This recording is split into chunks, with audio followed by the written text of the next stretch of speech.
한신우는 외모지상주의에서 김기명, 김감룡과 함께 가장 낭만이 흘러넘치는 인물로 평가받고 있습니다. 그리고 김기명은 또또 총판을 했던 과거, 김감룡은 말년에 영웅호색을 핑계로 외도를 일삼았다는 오점이 있으나 한신우는 과거에 오점도 하나 없는 인물이며 인품을 고려하면 앞으로도 오점을 남길 일이 없기에 사실상 가장 낭만 있는 인물로 불립니다. 또한 한신우는 그게 낭만이라는 거다 새끼야 라는 말을 남기며 네이버 웹툰판에 낭만 붐을 일으킨 인물이기도 합니다. 한신우는 어린 시절 매우 불우한 삶을 살아갔으며 생계 유지를 위하여 거리를 떠돌아다니며 도둑질, 국어를 통하여 삶을 연명할 만큼 힘든 삶을 살아갔던 인물입니다. 그리고 한신우는 우연히 빅딜 거리에 가게 되었고 그곳에서도 음식을 훔쳐먹습니다. 그리고 빅딜 거리의 언니들이 한신우를 둘러쌌고 한신우는 언니들이 자신을 꾸짖으려고 자신을 둘러쌌다고 착각하게 됩니다. 하지만 언니들은 한신우를 나무라지 않았으며 오히려 밥을 더 챙겨주었고 한신우는 언니들에게 은혜를 잊게 됩니다. 그리고 한신우는 은혜를 갚기 위하여 언니들을 착취하는 빅딜을 변화시키기로 결정하였고 자신이 빅딜의 헤드가 되기로 마음먹습니다. 그리고 한신우는 빅딜에 들어가게 되었고 끝끝내 빅딜의 최연소 리더가 되며 언니들을 착취하는 빅딜을 변화시키는 데 성공합니다. 한신우가 집권하기 이전 빅딜은 낭만은커녕 매우 흉폭한 조직이었으나 한신우가 빅딜의 헤드가 된 이후에는 낭만을 모토로 하는 클린한 조직이 되었고 말만 조폭이지 사실상 자경단 같은 모습을 보이고 있습니다. 빅딜은 원래도 유서가 깊은 조직이었는데 한신우가 빅딜의 헤드가 된 이후 더욱 명성을 떨치게 되었고 한신우는 강서에서 이름을 날리게 되었습니다. 또한 한신우의 빅딜은 강서 불량 학생들의 꿈의 직장으로 불렸고 모든 불량 중고등학생들이 빅딜에 가입하고 싶다는 것이 밝혀지기도 하였습니다. 빅딜은 매년 강서에서 이름을 날린 학생들을 찾아가 직접 빅딜로 스카우트하는 전통이 있었고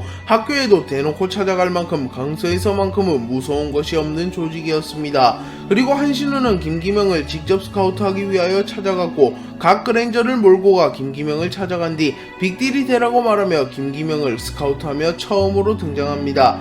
하지만 김기명은 깡패가 싫다고 말하며 한신우의 스카우트 제의를 무시하였고 결국 빅딜에는 들어가지 않나 싶었습니다. 한편 서성은은 강서의 모든 고등학교를 통합한 이후 빅딜이 자신을 스카우트하러 찾아오자 당연히 한신우가 왔을 것이라고 생각하지만 노안이 찾아온 것을 알게 된 이후 김기명을 질투하였으며 김기명과 승부를 내기 위하여 김기명을 찾아갑니다.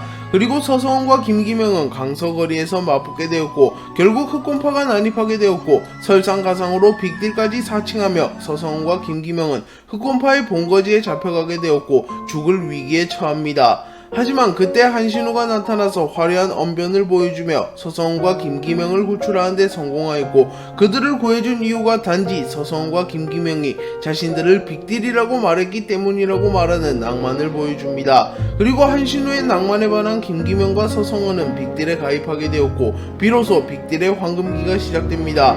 한신우는 김기명과 서성은이라는 인재를 품은 뒤 김기명이 자신과 더 비슷하다고 생각하였고 알게 모르게 김기명을 편애하기 시작합니다. 한신우는 빅딜의 심부름꾼 황재원을 매우 귀여워했으며 황재원이 사투리를 연습해오자 기특해하며 황재원을 칭찬해주기도 하였습니다. 성묘한은 거리를 떠돌다가 빅딜에 오게 되었으나 서성은이 성묘한의 영입을 거부하며 결국 빅딜에 들어오는 데는 실패하였으며 이를 가볍게 여긴 한신우는 성묘한에게 자신의 지갑과 현금을 선물해줍니다. 한신우는 부하들에게는 국밥을 먹이지만 자신은 컵라면을 먹는 낭만을 보이는 인물입니다. 그리고 김기명도 훗날 이를 그대로 따라하는 모습을 보입니다. 한신우는 전국적으로도 인맥이 많은 인물로 추정되며 강서의 자갈치와 친하게 지내는 모습을 보였습니다. 한신우는 유쾌한 성격을 지녔으며 친화력도 높은 인물이기에 전국적으로 인맥이 넓은 것은 어쩌면 당연해 보이기도 합니다. 또한 오랜 기간 빅딜의 헤드로 있으며 이름을 날린 것도 한몫하는 것처럼 보입니다. 한신우는 자갈치에게 준구가 나타났다는 소식을 들었고 인상착의만 듣고 준구라는 것을 파악한 것을 보면 과거에 준구와 엮여본 적이 있는 것으로 추정됩니다. 종건과 준구는 4대 크루를 시키기 위하여 빅딜 거리에 나타났고 한신우는 빅딜을 지키기 위하여 자신이 나섭니다. 그리고 한신우는 준구의 실력을 알고 있었기에 일말의 틈도 주지 않고 준구를 처리하려고 하였으나 결국 준구는 젓가락을 든 이후 자신의 장기와 연장술을 활용하여 한신우를 순식간에 제압해버립니다. 그리고 분노한 중구는 한신우를 확인 사살하려 하지만 김기명과 서성은이 이를 막아서며 후속탄은 막아냈으며 종건이 반강제로 빅딜에게 4대 크루를 시키며 상황은 일단락됩니다. 종건은 준구와 한신우의 대결을 보고 한신우가 전투 초반에는 준구를 압도했음을 인정했고 한신우를 실력 있는 강자로 인정해 주었습니다. 한신우는 준구와의 대결 이후 큰 부상을 입게 되었고 꽤 오랜 기간 병상에 누워있게 됩니다. 그리고 한신우가 부상을 입자 실권을 잡은 노안이 빅딜을 변질시켜갔으며 서성은마저 노안의 편을 들게 되어 결국 빅딜은 흑화하기 시작합니다. 또한 엎친 데 덮친 격으로 4대 크루가 된 빅딜은 종건과 준구에게 매달 1억 원의 상납금을 내야 했고 빅딜은 점점 낭만 없는 크루가 되어갑니다. 그래서 한신우는 김기명에게 헤드직을 넘겨주고 자신을 희생하여 빅딜을 살려보려고 하였고 결국 중대한 결정을 내리게 됩니다. 우선 한신우는 빅딜과 멀어진 김기명을 다시 포섭하기 위하여 종건을 상대할 비책이 있다고 말함과 동시에 거리의 언니들을 생각해서라도 빅딜로 돌아오라고 말하였고 결국 김기명은 빅딜로 돌아오게 됩니다. 그리고 김기명은 곧바로 서성은과 충돌하게 되었고 서성은은 이 대결에서 김기명에게 패배한 이후 자연스럽게 빅딜을 탈퇴합니다. 그리고 한신우는 자신을 1해외로 팔기로 결정하였고 유진을 찾아가 자신의 몸값을 측정받습니다. 그리고 한신우는 12억을 획득하게 되었고 이 돈을 모조리 빅딜에게 넘겨줍니다. 또한 자신이 낭만을 잃었다는 헛소문을 퍼뜨린 뒤 노안을 포함한 낭만 없는 크루원들을 모조리 자신과 함께 1해외로 데려갔고 한층 깨끗한 빅딜을 만듭니다. 그리고 이 소식을 들은 김기명은 크게 실망하였고 한신우를 바로잡기 위하여 한신우와 대면합니다. 한신우를 찾아온 김기명은 처음에는 한신우가 변했다는 것을 믿지 못하였으나 한신우가 영웅 호색이라는 말을 하며 김기명을 자극하였고 결국 김기명과 한신우는 대결하게 됩니다. 하지만 김기명은 여전히 한신우를 상대로 전력을 드러내지 못하였고 결국 한신우가 김기명에게 승리한 뒤 한신우는 김기명에게 자신의 코트를 물려준 뒤 떠나갑니다. 새로운 빅딜이 완성된 이후 한신우는 곧바로 1해외 3개월사로 팔려가게 되었고 지하 격투장에서 1해외에 충전이 되어 매일매일 강자들과 싸우며 VVIP들 앞에서 쇼를 하게 되었습니다. 한신우는 늘 형편없는 경기력을 보여주었으나 포기하지 않는 집념을 보이며 결국 승리하는 모습을 보여주었고 VVIP들에게 큰 인기를 끌었다는 것이 밝혀졌습니다. 1해외에서는 한신우를 통제하기 위하여 의문의 약을 매일매일 투여하였고 한신우는 서서히 기억을 잃어갔습니다. 하지만 한신우는 빅딜을 잊고 싶지 않았기에 매일 사인펜으로 벽에 소중한 사람들의 이름을 적으며 그들을 잊지 않으려고 노력했습니다. 하지만 결국 기억을 모두 잃게 되었고 이미 1해외 3개월사 시절에 거의 모든 기억을 잊은 것으로 보였습니다. 미츠키는 한국으로 오게 되었고 한신우를 만나게 됩니다. 그리고 유진은 한신우를 보고 낭만이나 쫓는 한심한 남자라고 소개합니다. 하지만 미츠키는 책임감 있는 한신우를 보고 한눈에 반하게 되었으며 1해외에 합류하는 조건으로 한신우를 자신에게 달라고 말합니다. 그리고 유진은 박진영에게 부탁하여 한신우를 통제하기 위하여 더 강도 높은 약을 달라고 말하였고 결국 한신우를 자신들의 인간 병기로 만드는 데 성공합니다.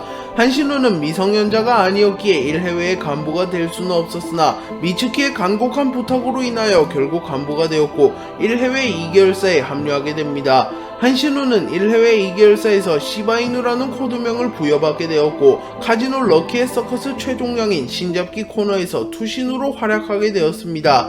그리고 한신우는 투신으로서 무패 행진을 달렸고 늘 압도적인 모습을 보이며 그야말로 난공불락의 모습을 보여주었습니다. 또한 이 과정에서 한신우는 무수히 많은 강자들과 싸우며 속도의 경지를 터득하게 되었습니다. 참고로 현재까지 외모지상주의에서 속도의 경지를 획득한 인물은 김감용 주목회 부두목 이지훈, 한신우 단 3명밖에 없습니다. 한신우는 한쪽 눈이 애꾸인 인물로 어떠한 이유로 눈을 잃었는지는 나오지 않고 있습니다. 한신우는 작가 오피셜러 1.5세대의 인물이며 1.5세대의 또 다른 대표 인물로는 종건과 준구가 있습니다. 하지만 마테수가 속도의 경지를 소개하면서 나레이션을 해주는 장면에서는 마치 2세대의 인물처럼 묘사되었기에 넓게 본다면 2세대의 인물, 좁게 본다면 1.5세대의 인물이라고 볼 수 있습니다. 한신우의 영어 이름은 신우한우로 한글판과 이름이 같은 몇 안되는 인물입니다. 한신우는 1회 2개월사 시절 극심한 두통을 앓고 있는 것으로 묘사되었으며 이는 약 부작용으로 추정됩니다. 유진은 박형석을 포섭한 이후 박형석의 친구들을 납치하여 강제로 1해외 2개월사 서커스에 참가시켜 제거하려 하였고, 한신우도 이들을 납치하기 위하여 박형석과 동행합니다. 그리고 한신우는 굳이 싸우지 않고 박세림을 인질로 잡는 영리한 모습을 보였고, 결국 진호빈, 최원석, 이진성, 박세림, 박형석을 납치하는 데 성공하였습니다. 그리고 이 과정에서 박세림에게 한 대 얻어맞고 포기한 모습을 연출하였습니다. 물론 속도의 경지를 가진 인물이 박세림에게 타격을 허용했을 리는 없고 일부러 한 대 맞아준 것으로 보입니다. 미츠키는 한신우를 매우 사랑하는 인물로 한신우의 마음을 가지기 위하여 한신우와 자주 스킨십을 하는 모습을 보였습니다. 하지만 한신우가 사랑하는 인물은 연이었으며 한신우는 미츠키에겐 전혀 관심이 없었습니다. 그래서 미츠키는 아예 자신이 연이가 되었고, 김기명과 빅딜은 죽어버렸다고 한신우를 세뇌시킨 뒤 한신우의 사랑을 차지하였습니다. 그리고 이 장면을 라이브로 목격한 류헤이는 한신우를 크게 질투하고 있었습니다. 그래서 류헤이가 한국인을 혐오하는 이유도 한신우 때문이라는 설이 있기도 합니다. 한신우는 약 부작용으로 몸 상태가 좋지 않았음에도 연이로 착각한 미츠키와 빅딜로 착각한 1해외 2개월사를 지키기 위하여 서커스장으로 출근을 합니다. 그리고 한신우는 진호빈, 최원석, 이진성을 동시에 상대하면서도 압도하는 모습을 보였고 투신의 위험을 드러냈습니다. 그리고 얼마 뒤 박형석의 작전으로 김기명이 1해외 2개월사로 난입하게 되었고 낭만의 재회가 연출되었습니다. 하지만 한신우는 기억상실증에 걸려 있었기에 김기명을 알아보지는 못하였고, 상황 파악을 한 미츠키는 한신우와 함께 대피합니다. 하지만 분노한 김기명이 1해외 2개월사의 전력들을 쓸어버렸고 설상가상으로 빅딜까지 출동하며 결국 한신우와 빅딜은 만나게 됩니다. 그러나 한신우는 빅딜이 이미 몰살되었다고 착각하고 있었고 이들은 빅딜을 사칭하는 이들이라고 생각합니다. 또한 한신우는 자신의 연희를 지키기 위하여 결국 빅딜을 공격하게 되었고, 빅딜은 차마 한신우를 때릴 수는 없었기에 한신우에게 무차별적으로 타격을 허용합니다. 그리고 결국 빅딜이 죽어가는 것을 볼 수 없었던 김기명은 한신우를 막아서기 시작합니다. 그리고 경지를 각성한 김기명과 한신우는 대결하게 되었고, 김기명은 이번에도 한신우를 상대로 전력을 내지 못하였고, 한신우는 전투 도중 과거 헤드 개성식을 떠올리게 되었고 결국 기억을 되찾게 되었습니다. 한신우는 기억을 되찾은 이후 빅딜로 완전히 귀환하게 되었고 1해외 2개월사에서 나가겠다고 말합니다. 미츠키는 한신우의 탈퇴를 막기 위하여 류헤이에게 한신우를 막아달라고 말하였고, 류헤이는 이를 수락하며 한신우와 대결하게 됩니다. 하지만 한신우는 류헤이보다 한 수 위의 강함을 보여주며 수준 차이를 드러냈고 류헤이를 초살내는 데 성공합니다. 그러나 류헤이와의 대결로 시간을 지체하게 되며 1해외의 본대가 도착하게 되었고 한신우는 또다시 1해외의 꼭두각시가 될 위기에 처합니다. 폰셔틀은 강자를 보면 사족을 못쓰는 성격이 있었기에 한신우를 발견하자마자 한신우에게 다가갔고 한신우와 폰셔틀은 곧바로 대결하나 싶었습니다. 하지만 이때 박형석이 고용한 이도규가 등장하였고 한신우는 가까스로 위기를 탈출하며 드디어 빅딜로 돌아가는 데 성공합니다. 한신우는 빅딜 거리로 복귀한 이후 거리가 횡한 모습을 보고 김기명에게 의문을 제기했고, 김기명은 언니들의 안전을 위하여 임루아의 지휘하에 언니들이 안전한 곳으로 대피했기에 거리가 횡하다고 말해줍니다. 한신우는 적은 분량에도 엄청난 인기를 끌고 있는 인물이며 현 시점 외모지상주의를 포함한 네이버 웹툰 전체에서도 상위권에 랭크될 만한 인기 캐릭터입니다. 김기명은 한신우가 가장 신뢰하는 동생이며 가장 아끼는 인물 중 한 명입니다. 연희는 한신우가 짝사랑하는 인물로 훗날 한신우의 짝이 될 가능성이 매우 높습니다. 한신우는 권지태를 보고 자신도 이런 동생이 있으면 좋겠다고 말하며 김기명을 부러워하는 모습을 보였습니다. 한신우는 담배를 피우는 흡연자이며 한신우가 자주 피우는 담배는 한라산입니다. 한신우는 외모지상주의에서 이지훈과 함께 유일하게 신우로 불린 인물 중 한 명입니다. 한신우는 오점이 없는 인물이기는 하지만 굳이 오점을 찾자면 1해외를 상대로 먹튀를 했다는 오점이 있습니다. 한신우는 1해외와의 계약을 통하여 12억이라는 거금을 받았으나 1해외 2개월사에서 기억을 되찾은 이후에는 무단으로 1해외와의 계약을 위반하며 빅딜로 귀환하였습니다. 한신우는 과거에는 투박하고 개싸움에 가까운 전투 스타일을 지녔으나 타격기와 그라운드 모두에서 능숙한 모습을 보였던 인물입니다. 하지만 속도의 경지를 얻은 이후에는 깔끔하고 부드러운 타격기를 위주로 전투하는 모습을 보이고 있습니다. 그래서 일부 독자들은 한신우의 전투신이 너무 단조롭다고 말하기도 하며 한신우만의 특색이 사라져서 아쉽다고 말하기도 합니다. 한신우는 1회회에서 오랜 기간 투견으로 굴려졌으며 알 수 없는 양을 매일 다량으로 복용하기도 하였기에 몸 상태가 매우 안 좋을 것으로 추정되며 일부 독자들은 작가님이 언급한 곧 죽게 될 캐릭터 중 한 명으로 한신우를 꼽기도 합니다. 물론 한신우는 초반부터 등장한 캐릭터라는 조건에는 불일치하기에 가능성이 적기는 합니다. 네, 오늘 영상은 여기까지입니다. 시청해주셔서 감사합니다.